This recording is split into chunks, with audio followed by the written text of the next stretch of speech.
The VDNKh Robot, the Soviet android dream.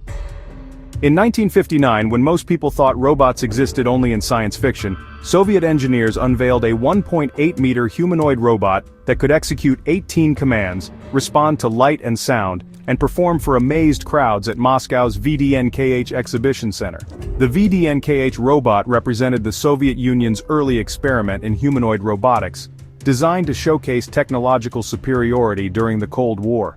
Standing on a specially built stage in front of the electrification pavilion, the robot performed demonstrations every 2 hours, combining engineering achievement with theatrical showmanship.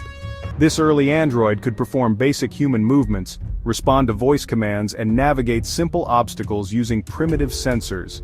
While crude by modern standards, the robot's capabilities were revolutionary for the 1950s, predating industrial robotics by decades, and demonstrating Soviet commitment to automation technology. The robot's design philosophy reflected Soviet optimism about human-machine collaboration, envisioning a future where robots would support workers in factories and daily life.